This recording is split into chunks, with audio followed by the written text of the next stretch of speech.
Good evening, it's Rodney Allen Rippey, and you're listening to 90.3 FM, and this is the Tuesday Evening Report. Protesters in Bangladesh continue to spiral out of control. They say now 91 protesters are dead, and of that 91, 13 are police officers. As we had reported earlier, they had said that the government was setting a mandate of government type of jobs, and the people had a uprising, and the country has now had a mandated curfew hit at 6 o'clock p.m. local time, and crowds are very upset about this, and it's going into a 3-day holiday weekend. It's 3 days of a general holiday there in Bangladesh starting on Monday, so the government wants to get these crowds under control. Demonstrators blocked major highways. The student protesters had launched a non-cooperation program to press the government, and the violence is widespread. Police stations and other party offices are being targeted. They say that there's roughly 170 million people in Bangladesh. More news: foreign citizens are urged to leave Lebanon as soon as possible. They are being urged by the U.S., the U.K., and France to get out of Lebanon as soon as possible. These warnings are coming down because the United States is sending more warships to this region. They said Iran has vowed revenge against Israel for several top Hamas leaders who've been killed, as well as other political leaders killed in this current war. On Monday, Hezbollah claimed that they had sent in a drone attack in northern Israel, and they said that they're showing support for Gaza. On to national news: 2 U.S. avocado inspectors were assaulted and detained at a roadblock in the Mexico state of Michoacan. This is really troubling. The United States even paused avocado imports from that state because they're trying to get down to the bottom of what's happening. They say this little stoppage cost tens of millions of dollars and has driven the price of avocados up 40%. If you're going into the stores noticing high prices in avocados, this is the reason why. They say that avocados are known as green gold, and cartels have been regularly putting pressure on producers, giving them what they call protection. So that is not looking good down there. Hopefully they're going to get to the bottom of it. A Pakistani man left his country and came to New York with a plan to be able to do an assassination on one political figure here in the United States. And this man's name was Asaf Merchant. Apparently he traveled to New York and he was given $5,000 and some instructions about a killing, and problem for him was he was talking to undercover police officers. The man has been arrested and jailed. So the main point about this is our government has become very, very heightened because of the recent credible threat that came in about Donald Trump. So that's why they are really on top of things. On to local news: the Huntington Beach mayor, Gracie Vandermark,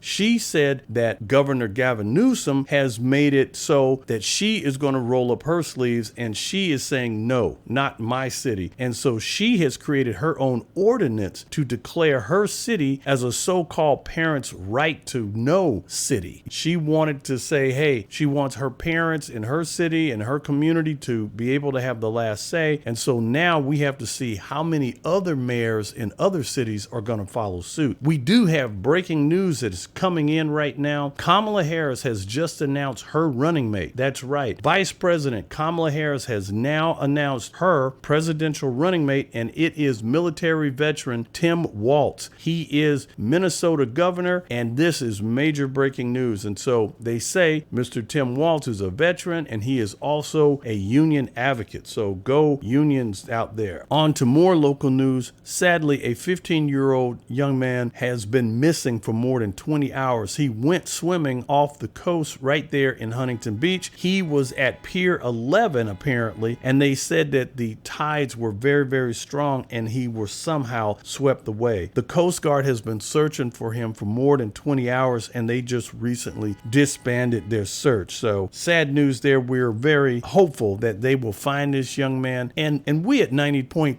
FM, we want you to know we understand that the temperatures are high. You can get out there and cool off, but make sure that you're swimming with someone. Make sure that you're watching these riptides because they can be very, very strong. And also remember, if you're going to go swimming, swim with somebody in case you do get into some trouble, hopefully they can come and help you. Keep that in mind. The local weather right now, it's 89 degrees. It started out at 67. Wednesday, it's going to be 84. Thursday, 85. Friday, 87. What's hot in the OC? Having a job is what's hot in the OC. The Orange County Career Fair is going to take place this coming Friday, August 9th from 9:30 a.m. to 12:30 at the Hyatt House, Irvine. That's right there by John Wayne Airport. The address is 2320 Main Street in Irvine. Come, dress to impress. Make sure you dust off your resumes, everybody. They say that they're going to have local Fortune 500 companies there. And if you want to get a jump on the competition, believe it or not, you can send your resume in early to HR@nationwidecareerfairs.com. Again,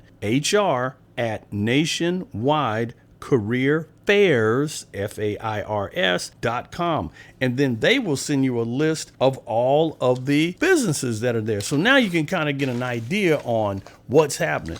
In the news on the entertainment side, it looks like Snoop Dogg is having the best time of his life. He is over there in France for the Paris Games, and can you believe it? He is all over the place, and they have him just doing a little bit of everything. We have to say hats off to Snoop Dogg. A lot of people are kind of upset. Some people aren't too happy that Snoop Dogg's representing America, but hey, I think he's doing a fine job. No trouble. Be careful, Snoop. Don't do nothing fancy.